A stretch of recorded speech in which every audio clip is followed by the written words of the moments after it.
everyone, my name is Claire Decker. For this assignment, I have chosen to research and present on the refugee community. This community is very close to my heart as I have spent the last several years working closely with refugee families and children through a local refugee resettlement agency here in Columbus, Ohio. I'm super excited to share my findings with you and learn more about how we can serve this community together. For this assignment, I chose to interview two women who work with the refugee community here in Columbus, Ohio. Kirsta Benedetti is the director and founder of the Riverview International Center, which is close to the OSU campus here in Columbus.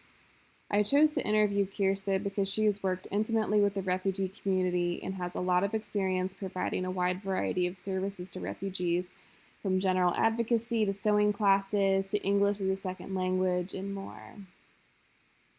The second person I interviewed is Kat Grossman. Kat works for the Health and Wellness Program at Community Refugee Immigration Services, which is otherwise known and referred to as CRIS. The Health and Wellness Program provides intensive case management and aims to assist clients with identified areas of vulnerability. They also are working towards self-sufficiency and working through mental health issues with alternative mental health programs such as doing yoga together, going on nature walks. They facilitate a lot of empowerment groups for women, and they do a lot of other great things. So before we begin to address the cultural strategies and different ways that we can work with this community, I really wanted to review and highlight a few things that I feel are important for you to know. To start, I wanted to look at the definition of a refugee. According to the UNHCR, a refugee is a person who has been forced to leave their country in order to escape war, persecution, or natural disaster. Something I do want to highlight is that there are specific criteria in which persecution must occur for refugees to be eligible. This includes persecution due to race, religion, nationality, political opinion, or membership to a particular social group. After being accepted as candidates for resettlement, refugees then must go through an intensive vetting process, which can take up to 2 years. After this vetting process is over, they are resettled into the country that has been chosen for them. So to bring this community a little bit closer to home for some of us, I wanted to share that the New Americans Project, which was completed by Ohio State University here in Columbus, estimates that there are 30,000 or more refugees who have been resettled in Ohio since 2002. Columbus is also known to have one of the largest Somali refugee communities, with an estimated 45,000 refugees, and also Columbus has a growing Bhutanese community, in addition to many other cultures. We will now begin to examine the various strategies and ways that we can best serve the refugee community. Now I'd like to share about culturally specific engagement strategies that I learned about through interviews and research. During the interviews, both Kat Grossman and Kirsta Benedetti shared that some of the most powerful ways social workers can engage with this community are through intentional relationship building and by providing services that are identified by this community as needs or desires. Intentional relationship building will include active listening, participating in community events, taking time to build trust and rapport, and showing this community that you are someone that they can trust and rely on. This community experiences multifaceted needs. This presents social workers with a very unique opportunity to provide specific support and assistance that is relevant and needed. This could include activities like English as a second language, housing assistance, filing for taxes, helping refugees apply for Medicaid, linking them to other services in the community, and so on. Another strategy to engage with the refugee community is on a more practical level by positioning services or programs near the community that you are desiring to serve. For example, the Riverview International Center is located in an apartment complex that has a lot of refugee and immigrant families living in it. Kirsta Benedetti believes that by positioning services and programs near the targeted community, engagement is increased because barriers such as transportation, lack of childcare, or fear of traveling are eliminated. Other important strategies that we can use during engagement with the refugee community are cultural awareness, sensitivity, cultural competence.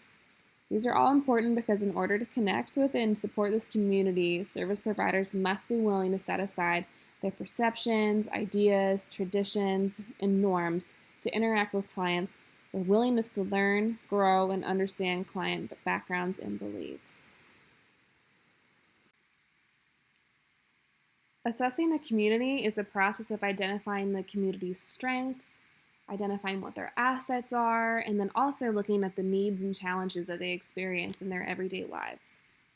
When it comes to assessing the refugee community, Kat Grossman from CRIS shared that she believes assessing communities must be done with culturally competent assessment tools and formats. She gave the example of completing interviews and having conversations with clients in their own homes instead of doing it somewhere in the community or even at your own agency. She feels that by meeting in the homes of refugee clients, the assessor is then entering a very sacred and personal space, and this has the ability to kind of break down those barriers that stand between refugees and assessors or service providers. It makes it more personable. It also allows you to connect and kind of see the environment that your client is living in, getting to know more about them and understanding more about where they're coming from. Additionally, by holding meetings in the homes of clients, this eliminates potential transportation barriers, such as not having a car or having access to a car, not having finances to pay for an Uber or a taxi, or not having an understanding of how to navigate the public bus system. A research study by Nicole Dubas and Ashley Davis has showed that client engagement is also critical during work with this community, as it helps build support, trust, rapport, and relationship, all of which help provide information on community needs, desires, goals, and more. The article also shares that it's very important to collaborate with interpreters while working with this community. As assessors, we really need to be able to communicate all of our thoughts and questions clearly in order to have the most accurate results and to avoid a language barrier. Something I want to add about working with interpreters is that you want to find someone who not only can interpret the language component of what's going on, but also can interpret cultural things that are going on. There's a very big difference between translating word for word and being able to translate from culture to culture.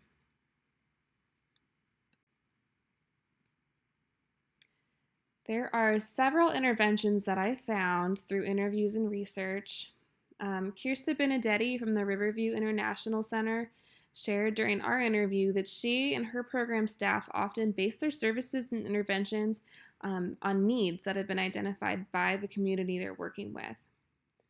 She really emphasized that this requires active listening, attention to detail, and consistent engagement with clients, as service providers need to be able to take note of the needs that are mentioned during everyday conversations.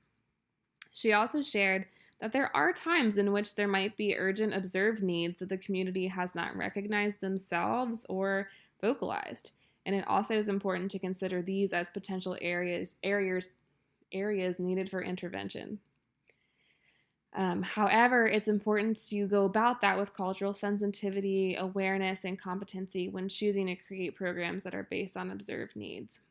It's very important that we are not centering ourselves and what we think is the right solution.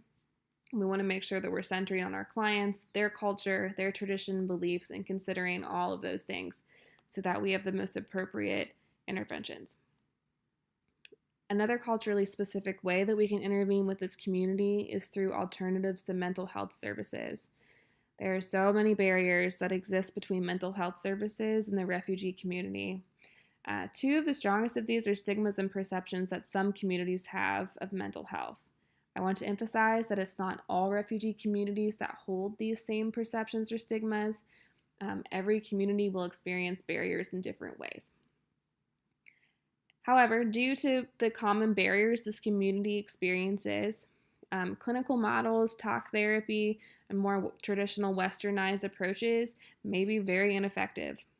This can create a need for alternative programs or services that can provide support and connection. Kat Grossman from CRIS shared that the health and wellness program at CRIS provides many alternative health and wellness activities like yoga, going on nature walks together, women empowerment groups, and workshops to help provide support, bring some belonging to the community, and create moments to just de stress while also avoiding stigmas that are associated with traditional mental health.